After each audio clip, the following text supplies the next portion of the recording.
Barely Research Facts is a fact-based podcast brought to you by ArtNowThus, an experiential arts agency based out of Mumbai. Each week, we pick a word at random, dive into it, and see what it brings to us. We are your hosts. My name is Ragini and this is Shar. Let's go! So, hello and welcome back to another episode of Barely Research Facts. Ragini. Hi. Riddle me this. Yes. The word for today is riddle. How about I jump right into the uber interesting topic of how to define a riddle? Yes, please. Okay. Wow. A lot of enthusiasm. Yeah, very much. Thank you, crowd in the stands. So, riddle, as everyone knows, is a question or statement intentionally phrased so as to require ingenuity in ascertaining its answer or meaning. Oh, I wouldn't be able to say so many big words like you. Read them, you mean? Just like straight up reading it off a document. But what I did find interesting was there are two types of riddles apparently. Did not know this. There are enigmas and there are conundrums. Okay. Now, here's a fun little challenge for you guys. We're going to be going through different types of riddles during this episode. How about you sort them into enigmas or conundrums? Yeah. Just to help you along. An enigma is a problem in which the solution is expressed metaphorically, and a conundrum is a question that opens either the question or the answer. So those are the two different types of riddles. Right. Okay, so those names make sense now because they are enigmas and conundrums for sure. Yep. Yeah, totally understood that. So swiftly moving on, did you know, Ragini, that there is this particular type of riddle called the year riddle? No, I did not. There is. So here we go. Okay. 12 घोड़े, 30 गरारी. I'm going straight into it. Guess what I am? 12 घोड़े, 30 घरारी, 355 40 सवारी, गर्मी सर्दी आंधी आवे, कब रुके ना चलते जावे. What is this? Is this a year? Yay! Yes, it is. Oh, yeah. Okay. So it's a good thing the name is self-explanatory, even if the riddle is not. So this is an example of a year riddle ascribed to Amir Khusrau.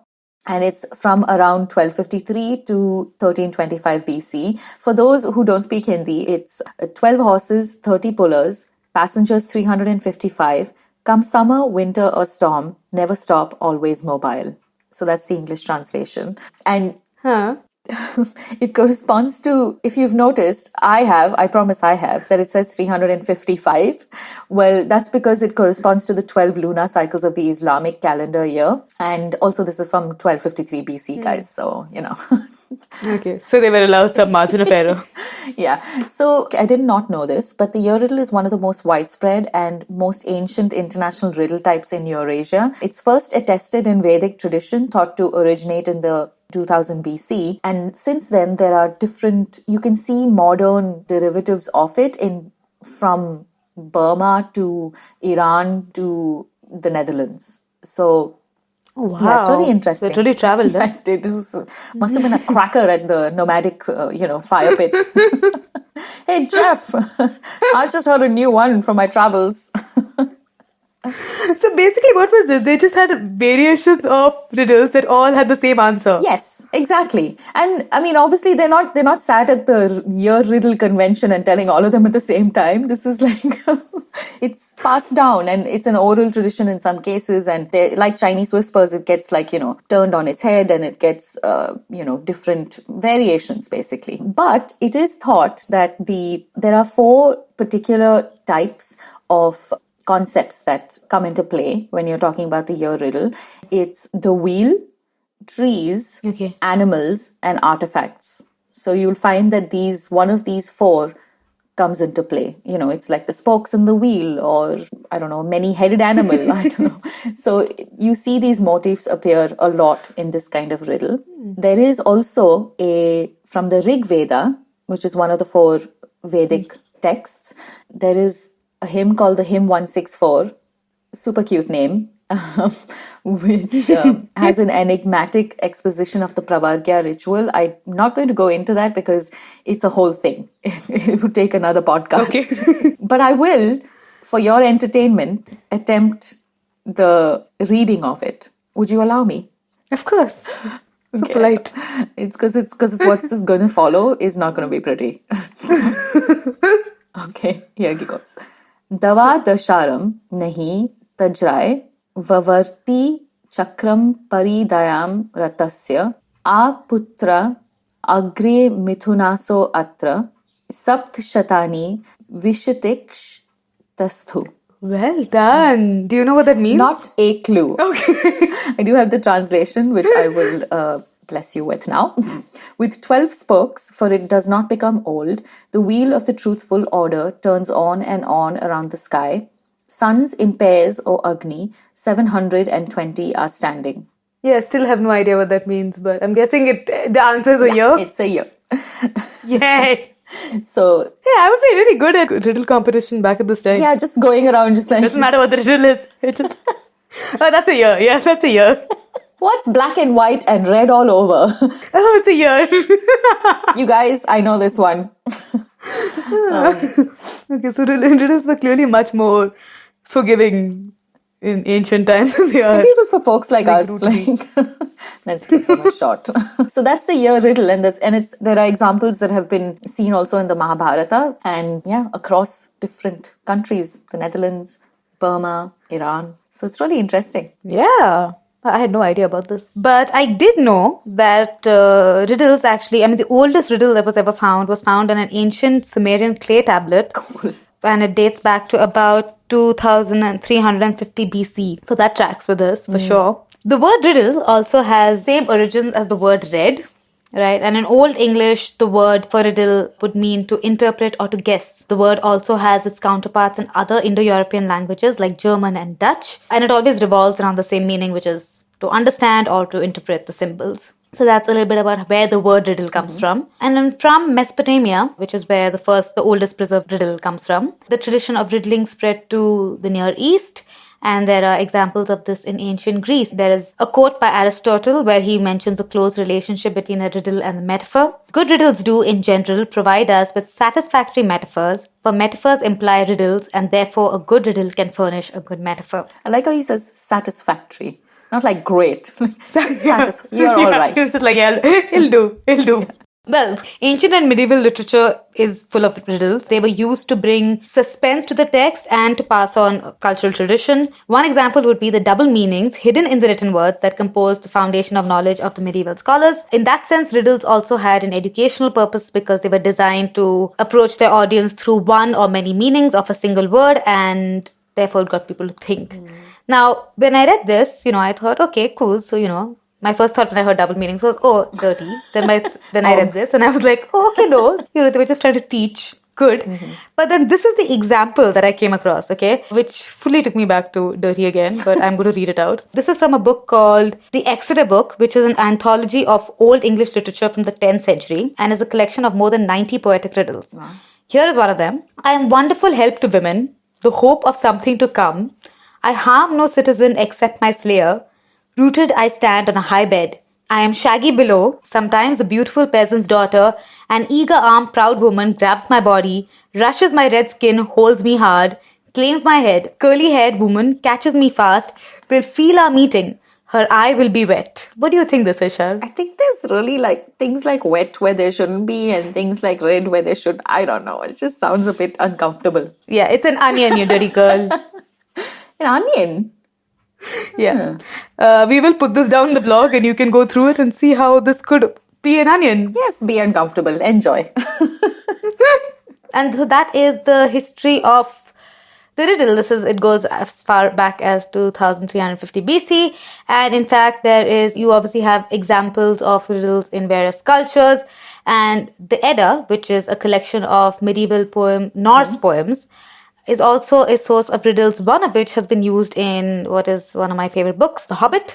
It is one of the riddles that Bilbo tells Gollum when they are having their little foray in the cave. Their little riddling competition. Yeah, and so the riddle that he uses from the Edda is 30 white horses on a red hill. First they champ, then they stamp, then they stand still. What is it? Oh. The answer is teeth. I'm not going to make you go through that. I'm just not going to do it to anybody. Tricky hobbit, sis. Yeah. Okay, and that is the history of the riddle and what we know of how the riddles got to where they are right now. Interesting. And how they started off. Yeah.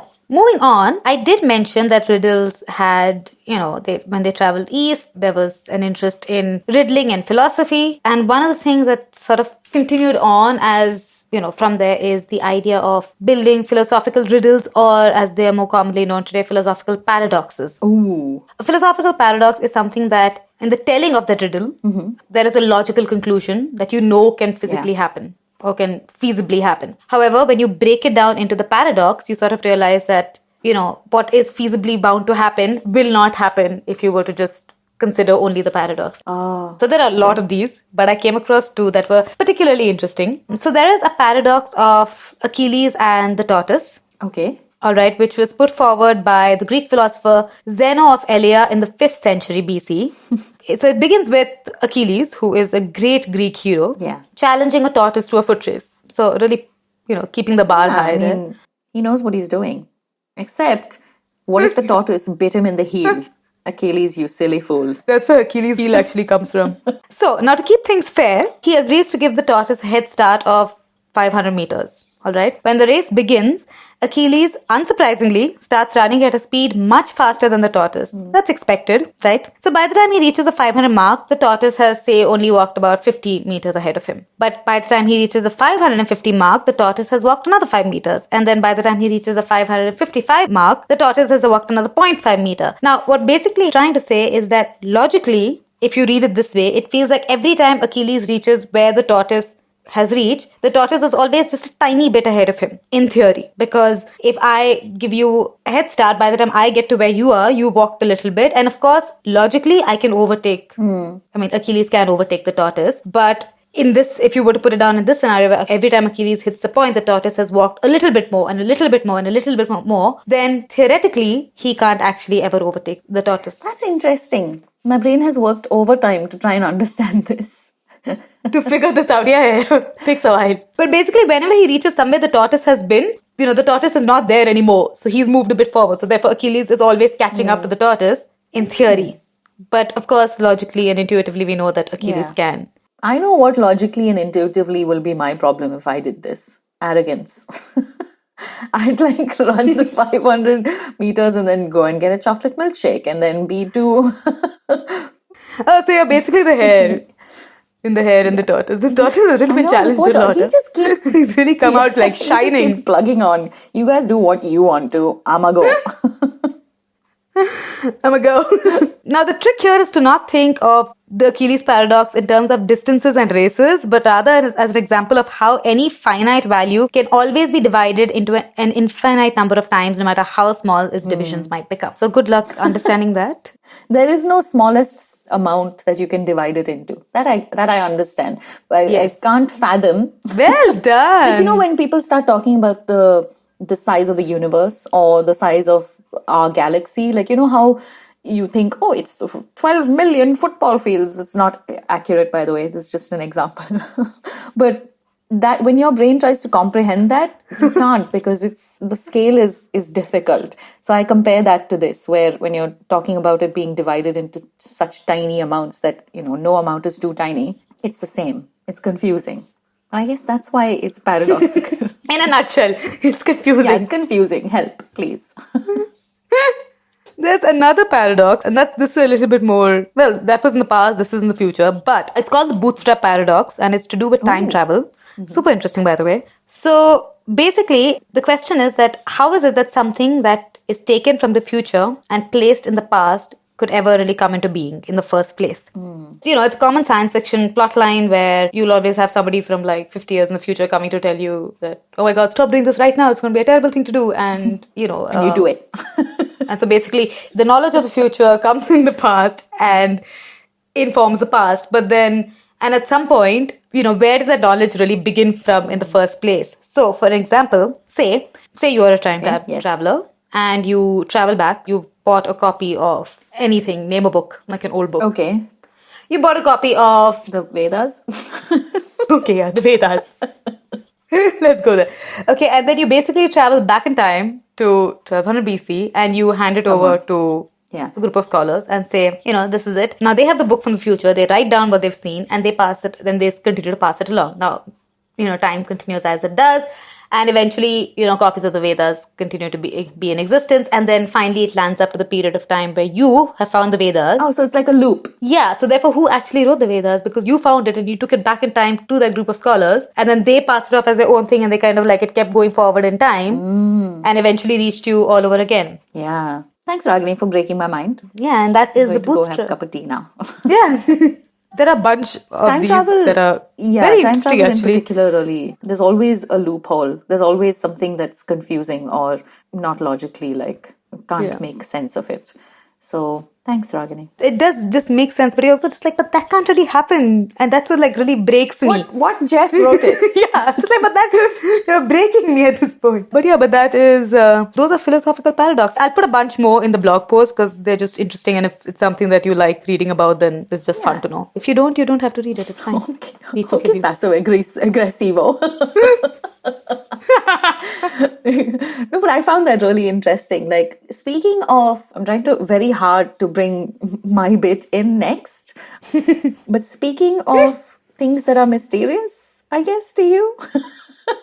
So the Sphinx is a mythological creature. Everybody knows. Everybody's either seen a version of it that is in Egypt, that is 187 feet tall, or from, historical texts and mythology, you know that the Sphinx was a Greek mythical monster and it had the head of a human and the body of a lion. They also obviously appeared in Egyptian mythology because there's a lot of crossover there. So the Sphinx was considered to be a woman, like a very calm, sort of mysterious, slow speaking, like enigmatic woman. One Sphinx was only considered to exist in Greek mythology. She was the daughter of Orthus and either Echidna or Chimera. Now, bear with me for this because this is a slight, deviation. Talking about the Sphinx's mummy and daddy, Orthus was monster in Greek mythology. He was the dog with two heads and he was brother of Cerberus basically, and they guarded the underworld. Everybody knows that. So they were the offspring of Typhaeus and Echidna, and this is pertinent because Echidna was also the Sphinx's mother. So yeah, I totally lost that family tree somewhere in this. Okay. I'm just going to take your word for it. So Sphinx, mummy Echidna, daddy Orthus. Orthus, mummy Echidna, daddy Typhaeus. So Orthus had a bit of fun times with his mum and gave birth to Sphinx. So according to the myth, that is the Sphinx, she dwelt outside the city of Thebes and asked a riddle to all travelers in order to let them pass. Not just a fun riddle, more like if you don't answer this, you're dead kind of riddle. Okay. Because she would pounce on them and kill them apparently. So the riddle she asked is pleasant, is famous, which is the creature that has one voice but has 4 feet in the morning, 2 feet in the afternoon, and 3 feet at night. I know this one. Man. Yes, correct. So Oedipus managed to answer this correctly. He replied with the man, like Ragini, and he said, because he crawls on all fours as a child, as a baby, walks on two as an adult, and needs a walking cane when old. So she wasn't done there though, because Oedipus was one who managed to crack the first one. So she was like, I'm hungry, I need to eat. So I'm going to ask him a second riddle. The second riddle, following the first, was there are two sisters, one gives birth to the other, who in turn gives birth to the first. Who are they? And do you want to have a stab at it? No, I'm just guessing that this was inspired by family history a little bit, but no, I don't know. Yeah, who are my parents? The correct answer is day and night. And okay, I almost got that. Yeah, because the reason that it's interesting is two words that are both feminine in the Greek language are day and night. So that's why the sisters make sense. Oh, okay. Now, the death of the Sphinx is also interesting. You feel almost like vindicated on Oedipus's behalf, because when he correctly answers both the questions, the Sphinx killed herself either by throwing herself off the rock on which she rested or by devouring herself. Talk about a paradox. Yeah. Like, what was left? Just a mouth? I'm guessing. Or something worse? I don't know. Unless the mouth is turned into a self and then the teeth. I don't know, that's just weird. There's no lack of drama, that's for sure. It is a tad metaphorical also, because it seems to be the literary way in which the ancient Greeks transitioned from the old religious practices represented by the Sphinx to the new ones and the establishment of the Olympian deities represented by Oedipus. That's the interesting bit, because obviously literature draws from real life. Yes, and this is obviously absolutely based in reality. That was interesting though. I did not know that there was a second riddle asked. I just thought he got the first one and Off he went. coasted through. But she was like, no, that ain't happening. So I read this really interesting article that talks about a group of professors at Yale who try to identify the psychology of a riddle. Oh, okay. And why certain riddles make us just feel like absolutely worthless, basically. When you just can't get the answer. So they try to get to the bottom of this. There are two types of riddles. Now, one is similar to what you said in terms of enigma and a conundrum, but they've categorized them as a puzzle, a riddle that's a puzzle, and that you give an answer, but if you get the wrong answer, you can sort of work your way to coming to the right answer. It's slightly tricky math or whatever. So an example of a puzzle would be a bat and a ball cost $1.10 in total. The bat costs $1 more than the ball. How much does the ball cost? Now, I'm not going to put you through the ordeal of having to go through answering this. Thank you. But usually someone would, very confidently immediately say the ball costs 10 cents. But when you do the math, you realize that the ball actually should cost 5 cents in order for the bat to cost $1 more than the ball. There are permutations, combinations that you can do mentally that gets you to the right answer. The other type of riddle that's actually super frustrating is called a stumper. Now, a stumper is not a riddle that leaves us feeling confident in the wrong answer. It just doesn't allow us to feasibly think of any right answer at all. An example of a stumper is an accountant says that attorney is my brother, and that is true. They really do have the same parents. Yet, the attorney denies having any brothers, and that is also true. So how is this possible? It is difficult to figure out what the answer is because logically your brain is just not computing. But in this case, the answer is the accountant is female. So it's a sister. She is the attorney's sister. Yeah. And these are riddles that are called stumpers. And they basically help identify hidden biases or just, representations of the world that we just carry with us so subconsciously that we don't even realize that it influences how we see things in our mind. A lot of people would, sort of go through the entire process of just being like, how is this possible? And then you kind of find that you get an answer that's really logical.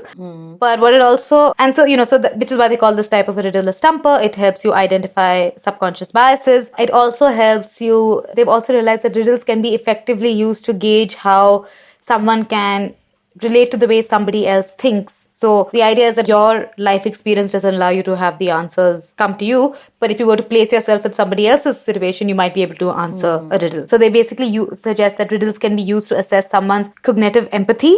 Okay, yeah. Yeah, and also one of the things that they also noticed when it comes to how people approach riddles is that it is not easy to intuit the difficulty level of a riddle, especially their stumpers, because what you imagine is that if I couldn't get it, it's possible that a lot of other people also couldn't get it. So it's not that I am incapable of answering this riddle. It's, it's just a thing. This was a tough one, guys. It's not going to happen. Okay, thank you for giving me how I would make myself feel better. Yeah. So apparently that's also inbuilt. And so, so we just don't, something that could not come to my mind. I just don't see how you could figure it out. You know what it reminds me of? It reminds me of the psychopath test. Yes. I don't know if it's accurate. It's probably not accurate. The funeral. I've answered that spot on the first time I ever heard it and I freaked somebody out so much they stopped talking to me. Glad that we're 5,000 miles apart. Yeah, having said that though, we should actually put the psychopath test in the blog post. It's fun. Yes. And let us know if you got it or you didn't get it. If you did get it, leave us your name and your phone number and everything so that we can avoid you. Or you can just be friends with me. You can band. The study that they conducted, so the names of the scientists who conducted, the academicians who conducted the study is, so Shane Frederick was a professor of marketing at Yale, and his two puzzle-loving colleagues at the Hebrew University of Jerusalem, Maya Bar Hillel and Tom Noah, the three of them sat down and sort of ran this exercise. They did not conduct the study with anyone in mind beyond a small group of academic friends who like riddles like them. And that's because they also just felt like the principles of what makes something come to mind or could not always be used to the best ends. And so they decided that they would just keep it to a small academic study. But these are the findings of that study about why riddles make us feel the way we do. Cool. I thought it was interesting. Yeah. So the next time you want to kill yourself and you can't get the answer to something, just remember there are other people like you who probably think it wasn't that hard in the first place. Yeah. I actually came across a really fun segment which was on, I did want to see, so after I went down the whole, road of like the history of riddles, I was also like, okay, so, history of riddles means that there had to be a bunch of famous riddlers in history as well. First thing I thought of. Yeah. And mostly when you type like riddlers in history, there's just a lot of Batman trivia, like a lot of it, which I'm not going to go into. But riddle competitions were really popular as an intellectual activity in ancient Greece, and basically there are examples of really elaborate and unusual riddle games that took place in the 18th and 19th century. It took place without teams, but was kind of a contest. So the member of a group would be sent out of the room, and the others would agree on the riddle to be posed, and then 3 failures. If once you came back in, you had 3 chances, and if you failed all 3 times, you were asked to drop out of the game. So not embarrassing at all. No pressure. Just a group of people, and you to just answer a question. Yeah, and if you fail, then they just shout "you suck" at them, and they leave. Yeah. It's not bad. Or if you were one of us, you could just be like, yeah, that's a year. That's a year. And this was in 1200 BC. Anyway, so after the Greeks and the Romans, we find that riddles were used for both entertainment and knowledge passing on amongst the Norse, the Celts, the Persians, and the Anglo-Saxons, many of whom actually regarded riddles as a source of wisdom. So if someone was particularly clever and knowledgeable and wise, they were thought to be good competitors in these competitions, I guess. There is a particularly famous riddler who is saint from Malmesbury in the UK, and his name is Aldham. So Saint Aldham was an early English writer, some of whose works have survived, and most of them show his proficiency with riddles. The only book that survives is actually, just to add to the complexity of it, is a book on Latin riddles and prose, and this is also preserved in the Exeter book that I mentioned earlier in this episode. Most of his vernacular verses unfortunately vanished, because while he was also writing this book or putting down his riddles in the written form, he was an avid orator, and he's reported to have sung songs and riddles on a bridge that attracted an audience that would come and hear his sermons in the church. Much of his singing and riddling is said to have been secular and not religious, and therefore his appeal was extremely wide. And after his death, he was canonized, and his feast day is still celebrated on May 25th at Malmesbury in the UK. And if you go to the British Library website, there is actually a collection of Aldham's riddles that they still have on display at the library in person. What a legacy. Physically, I think, but also you can see a copy of the website if you're not around. A bunch of famous Indian riddlers that I came across. They were really interesting, Indian. and I just have to bring them up because it's a fun childhood memory. Yeah. Yeah, also Indian, and grew up on this stuff. Yeah, So of course, yeah. Tenali Raman. You remember Tenali Raman? Yeah. And Birbal from Akbar and Birbal, who are supposed to have been... Well, actually, so the story is if you go back to the history around both of them, they were just very clever, witty men, and there's very little evidence of them actually having been prolific riddlers. But in the folk stories that you come across that are based on them, riddles play a big part of that. And so that was an interesting one to have. And moving from, the sort of very direct definition of a riddler, there is another very interesting form of a riddler that I came across. So apparently, riddlers are people who are a very integral part of the process of storing sparkling wine. Oh, okay, of all the things I thought you were going to say, that is not. That was not it. Traditional champagne can, after some time over a period of storage, develops a sediment. All right. And that sediment can, cloud the wine and apparently change the taste marginally, which matters a lot to people who like wine. So it's basically stored on these racks where it's at an angle. Yeah. Right? With the bottom, so gravity is acting on the bottle.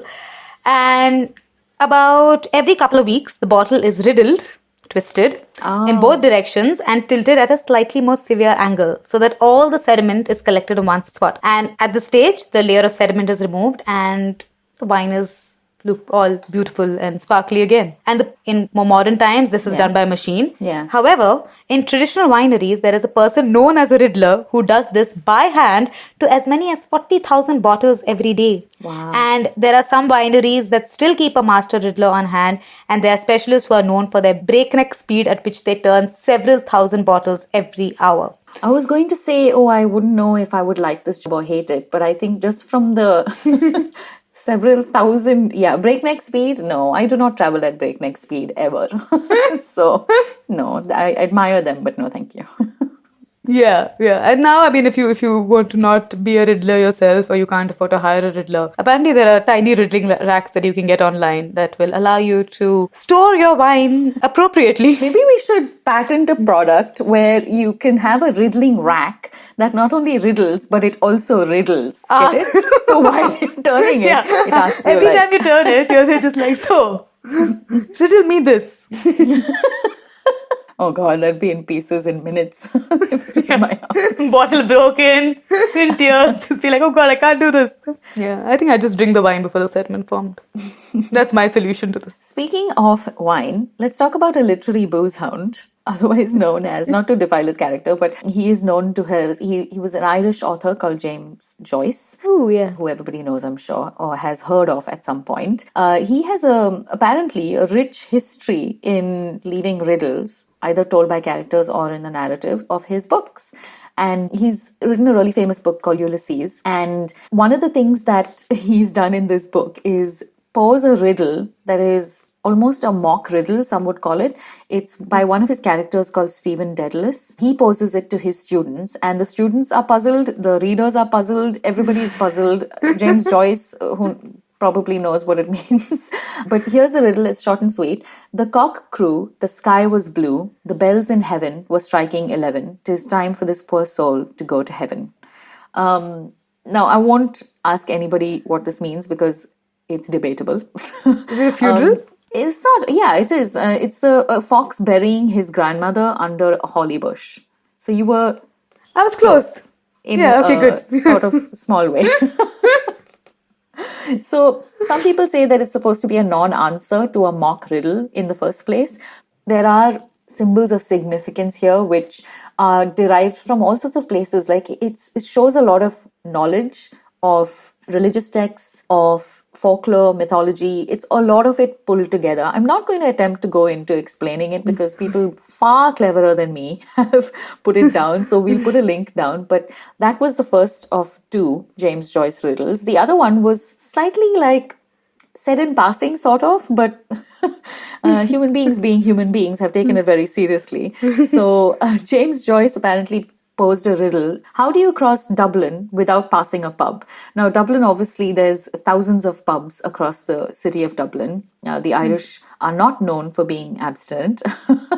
There's a computer buff in Ireland called Rory McCann, and the Irish Independent newspaper has reported on how he finally solved the riddle because he's a computer buff, and so he employed his knowledge of computer programming to basically create a program that maps a route where you can go across Dublin without passing a pub. Wow. See, I love the internet for stuff like this. I just love it. This is what makes life worth living. Yeah. So apparently a first fix in 2011 came unstuck when McCann discovered that there were plenty of pints of Guinness for sale on some streets that he had included. So he was like, oh no, I've messed up. Now his directions cross the Liffey via the James Joyce Bridge. Haha, there's a little nod, a tip to the author. He now excludes hotels from his pub free routes because you could possibly Because serve. you just can't. Okay, so effectively James Joyce reigns supreme. Yeah. So essentially, he solved the mystery. He's spent a lot of time developing this program, and hats off to Rory McCann. Good job, Yeah, guy. well done, yeah. Not that I will This is ever actually follow that impressive. route if I ever went. Yeah. What's I the might. opposite? How can you pass the most pubs? The rest of Dublin is the opposite. Yeah. So from one riddling author to another, Lewis Carroll this time. Ooh, I know this one. Yeah. So one of the most famous literary riddles in his works is also extremely frustrating, like most riddles, because it came without an answer. So in Alice's Adventures in Wonderland, the Mad Hatter, when they're all seated around the table and they're inviting Alice to come and sit with them and take tea, he says, "Why is a raven like a writing desk?" Yes. And so the Hatter doesn't have the answer. And as it turns out, Carroll didn't either. So, but during when the book came out, the reader's desire for closure was so intense. Basically, people, I guess, stopped him in the street and were like, "Why is it? Why is it like a writing desk? You tell us right now, or we're not going to let you go." That was the in-person version of the internet. Yep. So he was forced to dream up an answer, basically. And in his words, inquiries have been so often addressed to me as to whether any answer to the Hatter's riddle can be imagined that I may as well put on record here what seems to be a fairly appropriate answer, which is because it can produce a few notes, though they are very flat, and it is never put with the wrong end in front. This, however, is merely an afterthought. The riddle, as originally invented, had no answer at all. So basically, here you go. Here's a couple of scraps, but also stop pissing me off. Yeah. Oh, I love Wires the Raven like writing desk. Best thing ever. I love like anything to do with Alice in Wonderland actually.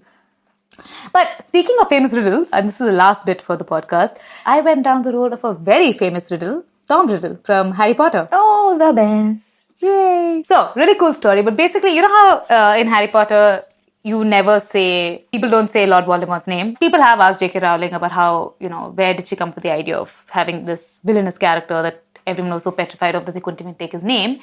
And while, she has talked about various cultures and tribes where people, your name is considered as being a part of your soul, and therefore people would refer to you as, people either do not take your name at all, or you're referred to as son of so-and-so, or daughter of, But the story that she actually took inspiration from for this is the story of a pair of gangsters in 1950s London called the Cray twins. Okay. And apparently the story goes that you just never said the name Cray. People didn't mention it because repercussions were so brutal and bloody that people were just so scared to say it. So I don't know what people said instead of Cray, but the fear that they inspired was just so deep that people... They who must not be named. They whom, yeah, I guess. They know who.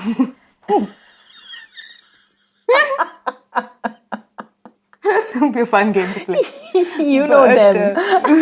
You know them. They know who. They do know who, actually. They do. They're the only ones who are allowed to say who.